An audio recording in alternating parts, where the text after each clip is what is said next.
This evening, first, a major shakeup as President Dr. Mohamed Irfan Ali swears in new chairpersons for the Public Utilities Commission and the Public Service Appellate Tribunal. We'll discuss what this means for public services in Guyana. Next, the government cracks down on illegal garbage disposal in the city. We'll reveal the strict measures and upcoming cleanup efforts targeting businesses and vagrants alike. Then, a Georgetown man receives a 6-month sentence for stealing wires meant for a road project. We'll bring you the details of the theft and the court's decision. Also, in Bartica, a police operation nets 2 suspects in a drug bust. Find out how much cocaine and cannabis were seized and the latest on the investigation. Finally, heavy rains from Tropical Storm Debbie causes chaos in Florida and other southern states, with at least 4 reported dead. Stay tuned for more on the storm's impact.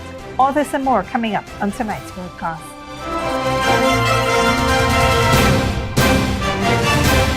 Welcome to this broadcast of Channel 2's Headline News Update for August 6, 2024. I am Baby Bacchus. Thank you for joining us. First up, in a recent police operation in Bartica, 2 individuals were arrested for drug possession during a cordon and search exercise conducted at the Bartica Market. Edwin Miles, a 27-year-old businessman, was apprehended after police searched his home on 5th Avenue. Officers discovered a transparent bag containing a whitish rock-like substance suspected to be cocaine, along with over $30,000 in cash, lighters, and Ziploc bags. The cocaine weighed approximately 24 grams. Miles admitted ownership of the drugs and was taken into custody for further investigation. The operation also led to the arrest of Neon Cole, a 27-year-old stallholder from 5th Street, Bartica. Police found cannabis leaves, seeds, and stems hidden in Cole's clothing. The total weight of the suspected cannabis was 9 grams. Cole was also taken into custody, pending further investigation. On a different note, a 45-year-old resident of Beefield, Sophia, Georgetown, has been sentenced to 6 months in prison for stealing wires meant for a road project. Rudolph Nurse, a father of 3, appeared before Senior Magistrate Fabio Azor at the Georgetown Magistrates Court on Monday, facing a charge of simple larceny. The theft occurred on August 2, 2024, at Pike Street in Campbellville, Georgetown. Workers from S. Jagmohan Construction and Generator Security Service had left the wire at the work site overnight. The next day, a company patrol team saw Norris at the site carrying a salt bag. When the bag was searched, the missing wires were found inside. Norris was apprehended and taken to the Prashad Nagar police outpost, where he initially remained silent about the allegation. During a subsequent video interrogation, he admitted that he planned to sell the stolen wires. Nurse pleaded guilty, explaining that recent surgery had left him unemployed. He was sentenced to 6 months in prison for theft. We now turn our attention to the mining town. In a pre-dawn operation today, Tuesday, police in Linden intercepted a white premium motor car PNN 5981 near the Mackenzie-Wisma Bridge. They arrested its occupants after discovering an unlicensed 9mm firearm. Officers on patrol stopped the vehicle around 3:30 a.m. this morning and searched it. The driver, 21-year-old Devontae Tapin from Andyville, Wismer, and his passenger, 19-year-old Devon Glasgow from West Watuka, Wismer, were detained. During the search, police found a firearm hidden in Glasgow's pants. Despite being warned about his disorderly behavior during the search, Glasgow chose to remain silent when questioned about the weapon. A further search was conducted on the vehicle, but no additional illegal items were found. Both men were taken to the Wisma police station along with the firearm for further investigation. Stick around when we return. President Ali emphasizes transparency and efficiency as new PUC PSAT leaders sworn in, and government to enforce strict measures against improper garbage disposal in the city.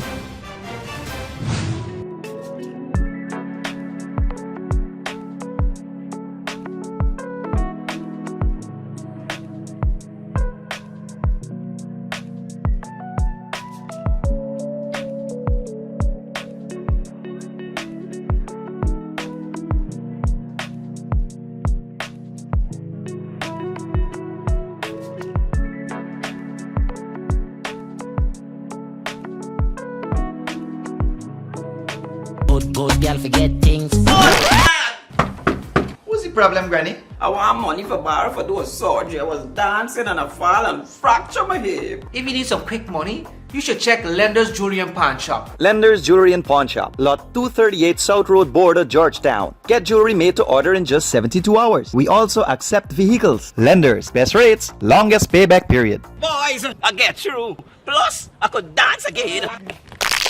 Lender's Jewelry and Pawn Shop. Minds Educational Institute, offering preschool, nursery, and primary levels. Finally, a school that is every parent's dream. Located at 69 Crow Street, offering academic excellence, trained qualified teachers, small class sizes, personalized gear, and one-to-one attention for your little ones. At Smart Minds, register for full-time or evening classes, daily practice pass exam papers for proficiency at the grade 2, 4, and 6 assessment, and CXE exam preparedness. Or join our Becca Phonics reading and writing program. So if your child is for preschool, nursery, or primary level, come to Smart Mind, located at 69 Street, or call 231-4885 or 600-9229 to enroll now.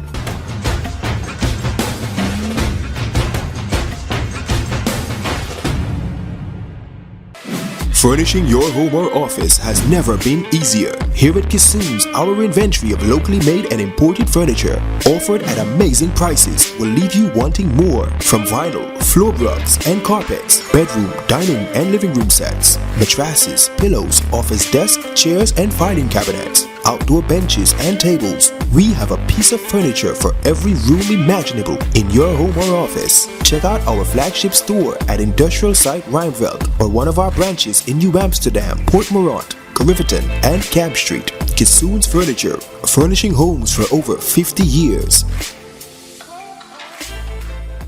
Sneakily with a gift of sight from Modern Optical Services. Let our professional team examine and prescribe what's best for your eyes. Our smiles make fashionable faces. See us for a full line of optical services, including brand name and prescription eyewear.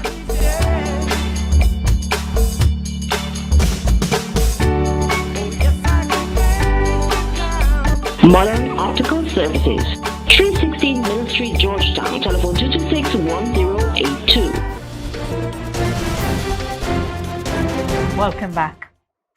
President Dr. Mohamed Irfan Ali recently swore in new chairpersons for the Public Utilities Commission and the Public Service Appellate Tribunal. Dr. Nanda Gopal will lead the PUC, while Justice B. Sraj Singh Roy is the new head of the PSAT. Other PSAT members, Haider Ali and Abiola Wong Inis, also took their oaths. The PUC oversees public utilities like electricity, water, and telecommunications to ensure these services are reliable, affordable, and high quality. The PSAT handles appeals and disciplinary actions for public service appointments.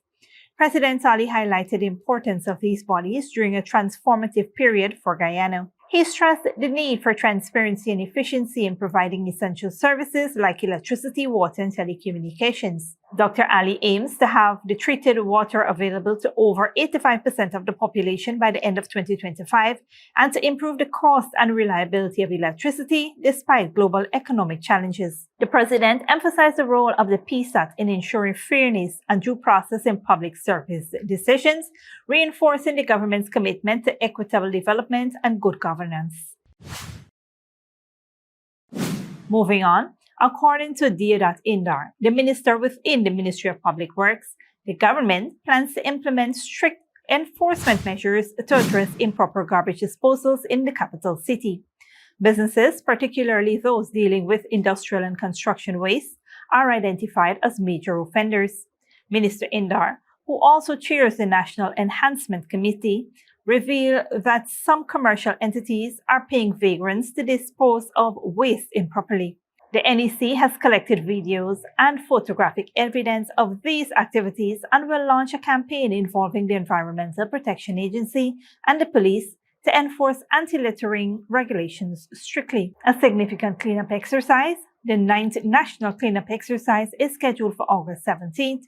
It will target multiple areas including the Seawalls, Stabroek Market, Dennis Street, Linden, Mabora, and New Amsterdam. The initiative will involve collaboration with the private sector and volunteer organizations. Key attendees at the meeting were the mayor and city councillors, representatives of the Ghana Manufacturing and Services Association, and the president of Georgetown Chamber of Commerce and Industry. Don't go away after the break.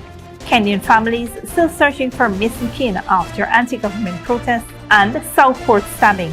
False information fuels protests across the UK.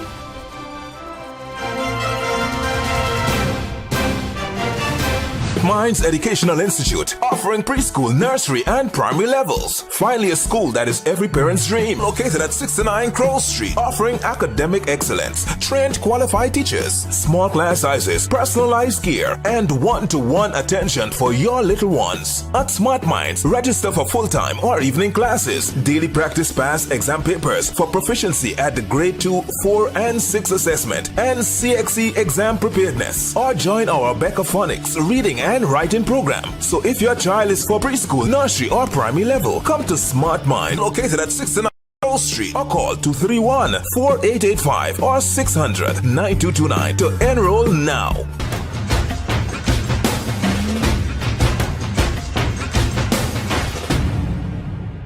Good girl forget things. What's the problem, Granny? I want money for borrow for those surgery. I was dancing and I fall and fracture my hip. If you need some quick money, you should check Lender's Jewelry and Pawn Shop. Lender's Jewelry and Pawn Shop, lot 238 South Road Border, Georgetown. Get jewelry made to order in just 72 hours. We also accept vehicles. Lenders, best rates, longest payback period. Boys, I get through. Plus, I could dance again. Lender's Jewelry and Pawn Shop. Sneakily with a gift of sight from Modern Optical Services. Let our professional team examine and prescribe what's best for your eyes. How smiles make fashionable faces. See us for a full line of optical services, including brand name and prescription eyewear.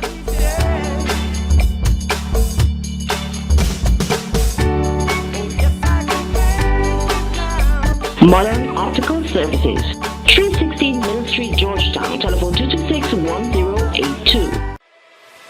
Furnishing your home or office has never been easier. Here at Kissoon's, our inventory of locally made and imported furniture, offered at amazing prices, will leave you wanting more. From vinyl, floor rugs and carpets, bedroom, dining and living room sets, mattresses, pillows, office desk, chairs and filing cabinets, outdoor benches and tables. We have a piece of furniture for every room imaginable in your home or office. Check out our flagship store at Industrial Site Rijnveld or one of our branches in New Amsterdam, Port Morant, Riverton, and Camp Street. Kissoon's Furniture, furnishing homes for over 50 years.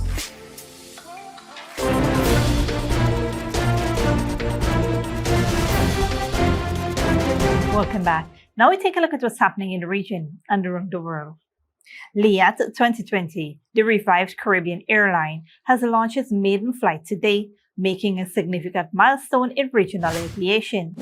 The inaugural flight to St. Lucia departed at 11:30 a.m., carrying dignitaries and media representatives. The event follows an opening ceremony where Antigua and Barbuda's Prime Minister Gaston Brown expressed pride in the achievement. The airline, relaunched through collaboration with regional governments and Nigerian carrier Airpeace, starts operations with 7 aircraft, offering a limited schedule of 3 flights per week between Antigua, St. Lucia, and Barbados.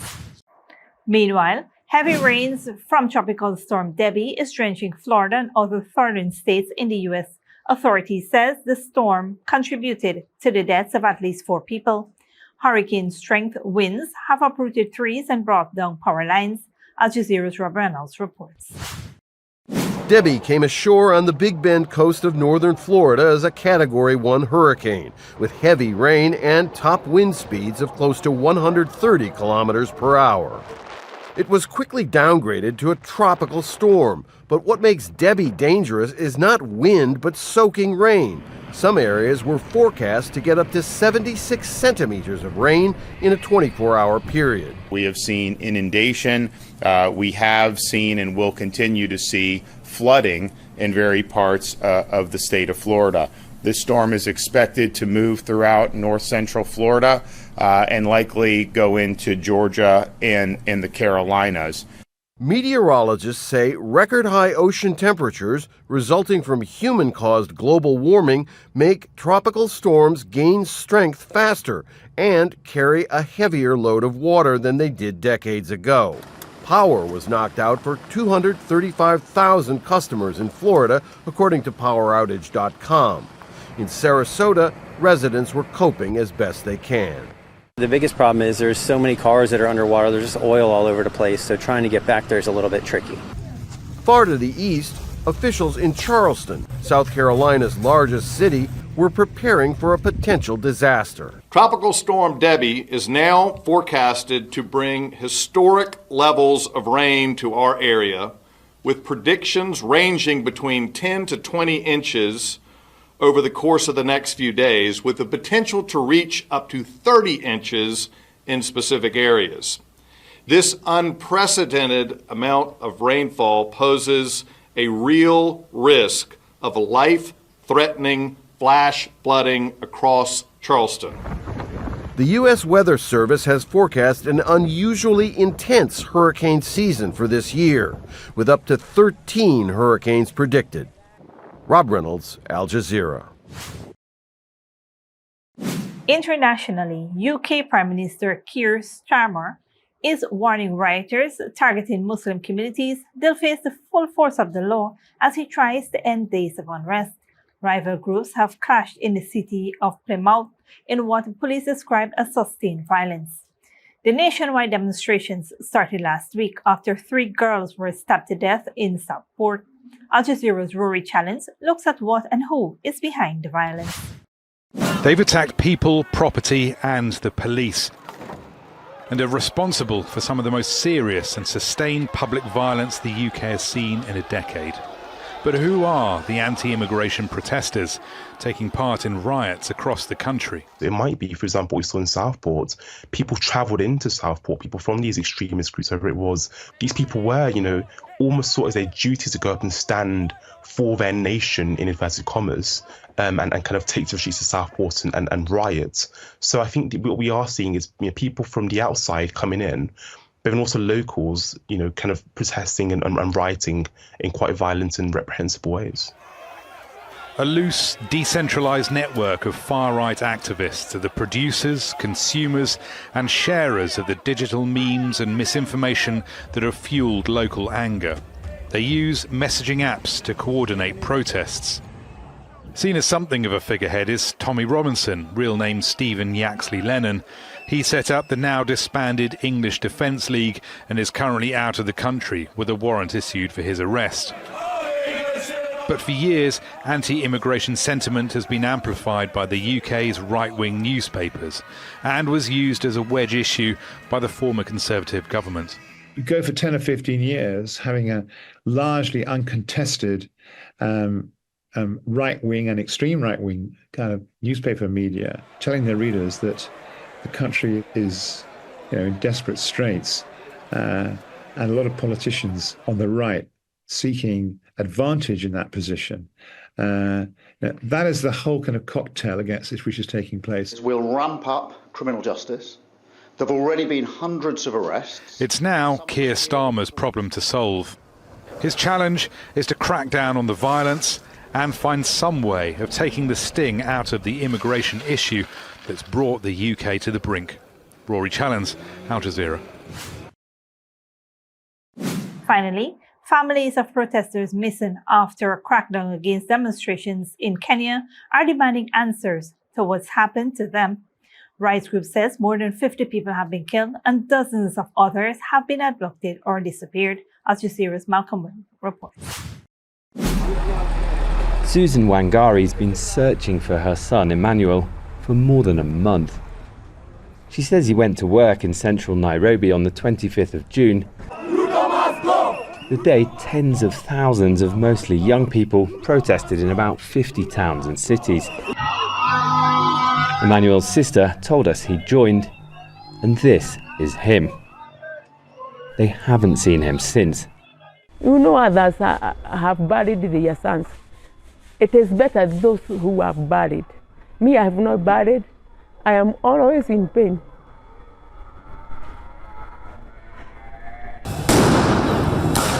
Demonstrations started against a finance bill that would have raised taxes. They spread across the country amid growing calls to end corruption and for President William Ruto to resign. The day that Emmanuel disappeared, protesters entered Parliament. Police killed dozens of them. Since then, hundreds of people have been arrested and dozens of others have disappeared or been abducted by men in plain clothes. Many of them say they were beaten, interrogated and then released. But several people are still missing, and others, like Franklin Ondwari, have been found dead. His body was found in a public toilet. An autopsy revealed he was strangled. President Ruto's promised government reforms and justice for those killed. If there is any Kenyan who has disappeared, I want people to step forward and say, Kenyan so-and-so has disappeared. I would be very happy to deal with it.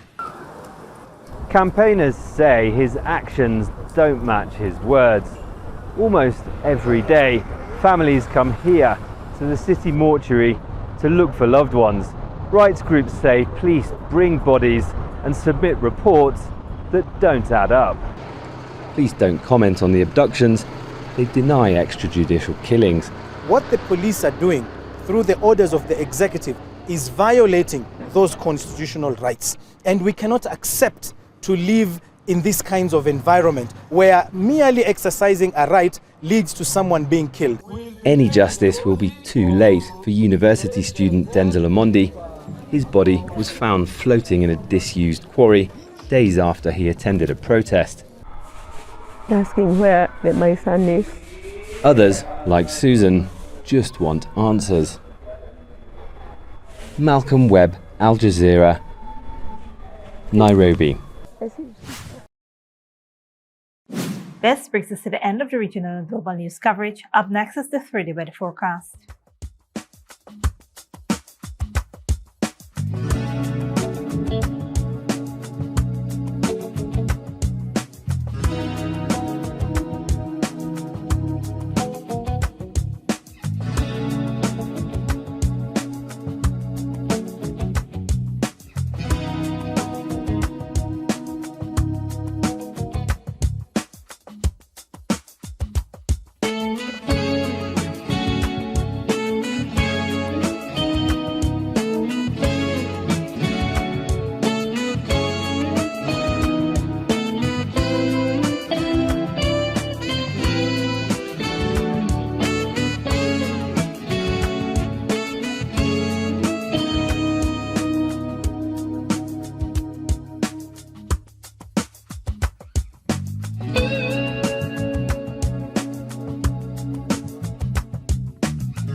And that's it to be2 Headline News for this Tuesday evening. As we take our leave, we invite you to follow us on Facebook and YouTube.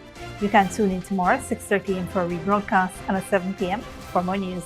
Until then, please take care of yourself and each other.